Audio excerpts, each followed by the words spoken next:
Hello, and welcome to today's video lesson, which is 5.3. And we're going to look at slope-intercept form. Go ahead and put today's date in the top right-hand corner. And our objective for today is that I can graph linear equations.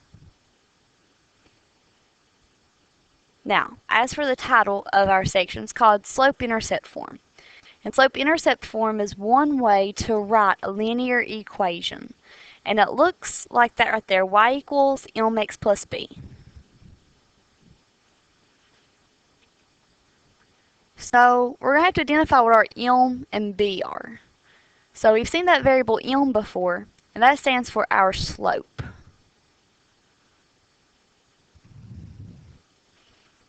So m, which is always beside our x, is our slope. B, which is out here by himself, he's just going to be a number. He's also what we call a constant because he doesn't have a variable, he's just a number, is our y-intercept.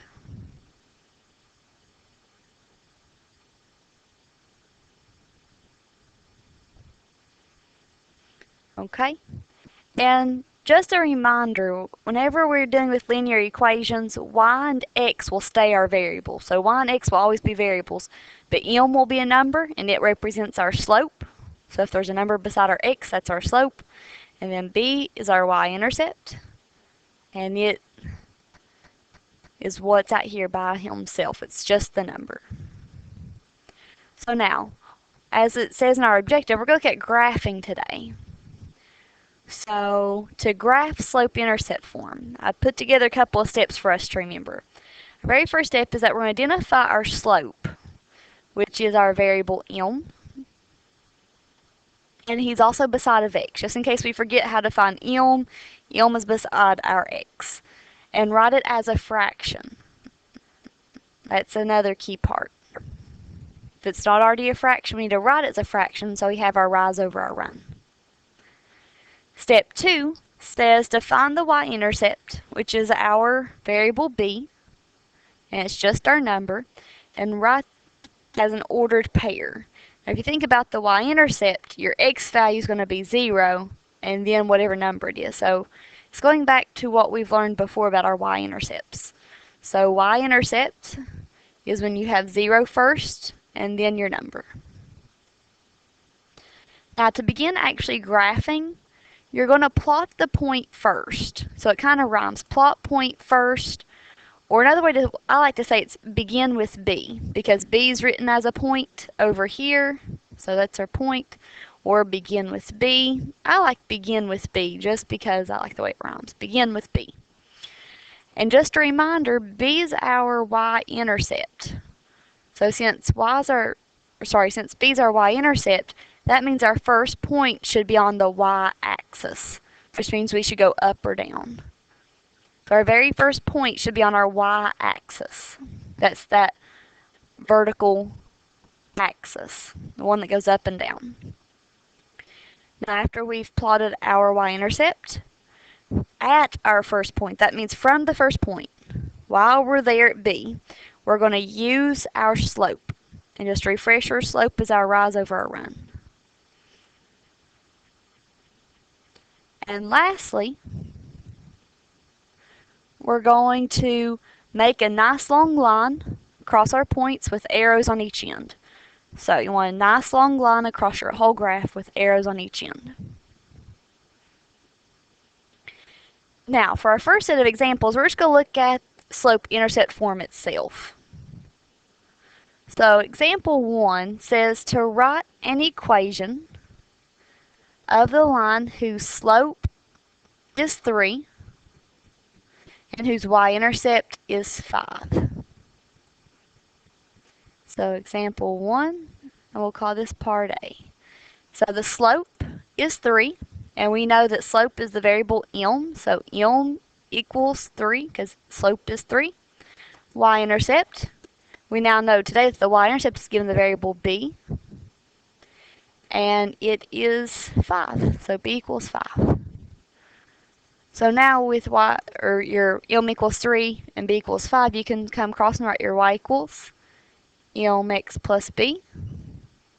Remember, y equals, and x are going to be your variables. They're going to stay right where they are. And you're just going to come in and plug and say that m is 3, so it's going to be 3x plus, and then b is 5.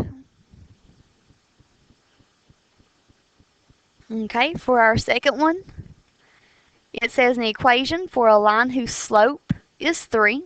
So we have another slope of 3 and y-intercept of -4. So once again, we know slope is the variable m, so m equals 3.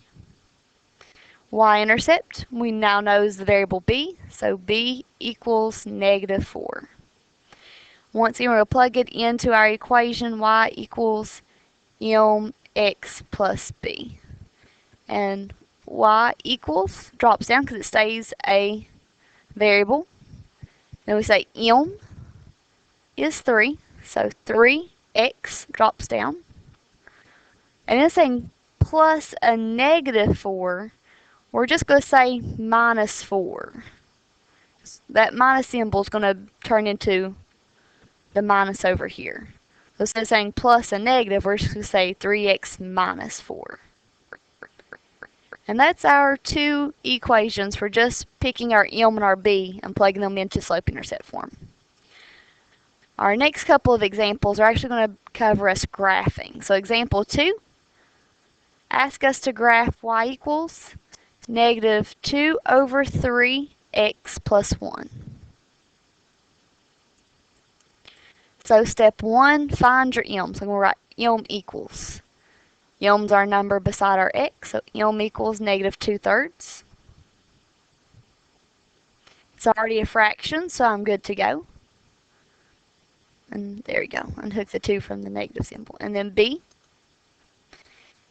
is just the number by itself, so that's a +1, so it's a +1. And remember, I want to write this as an ordered pair, so it's going to be 0 and then 1. So I have my slope, I have my y-intercept. Now we're going to graph our data. So we begin with b. So I'm going to make a start right there with b. Begin with b. So I go to the origin, it sends me up 1. Make my first point. Now, from our first point, so I'm going to leave my pencil right here atop my first point. It says to use my slope. So if it's a -2/3, that's my rise over my run. So -2 is going to send me down 2, so 1, 2, and my run is 3, so I'm going to run 3. 1, 2, 3. And remember, slope is your constant variation, so I can do the same thing and I can go down 2 and write 3 again. Make as many points as you want, and then make a nice long line through your points with arrows on each end. And then if you're ever wondering if you did it correctly, always go back and double check yourself. We know that b has to be on the y-axis. So we know the y-axis is the one that goes up and down. Our first point is on the y-axis, so that part's right. We know the slope is negative, so it should be going down to the right. And if it looks, I went down and I went to the right. So this one's good, we check. Now let's see our next one. So our second, this is actually our third example, but our second graph, it says we're going to graph y equals 4x minus 2. So step 1, find our slope, which is beside our x. So slope is going to be 4, so m equals 4. And we say we want to write it as a fraction, so that way we can graph the rise over run easier. So if it's an integer, that means I can write it over 1, because 1 can go into all integers. It doesn't matter which one it is, so where 1 can go into everything, it works. And also 4 divided by 1 gives you 4, so we don't really change the number. We just make it into a fraction. And remember, that's going to be our rise over our run. Alright, then next we find our y-intercept. It's the whole thing. We want to grab the sign in front of this time because it's a negative. So b is going to be -2. But remember, we want to write it as an ordered pair, so it's going to be 0, -2. So now to graph it. we're going to begin with B.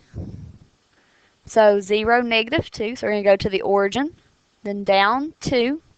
Make sure we're on our y-axis, and that's the one that runs up and down, and we are. So we're good. And then our slope tells us to rise 4. 1, 2, 3, 4, and run 1. And make our first point. And remember, it's constant variation, so I can do that again. I can go up 4 more. Go 1, 2, 3, 4, and run 1. Once you have a couple of points, grab a straight edge and make a nice long line across your ordered pairs. Make sure you put arrows on both ends. And once again, go back and double check that you've done everything correctly, okay? Be sure that B's at 0, -2, so 0, then down 2, so we're good. Your y-intercept is 4, 1, so it's positive, so it should be going up to the right, and it is. So we're good. And that's graphing linear equations. Thanks very much.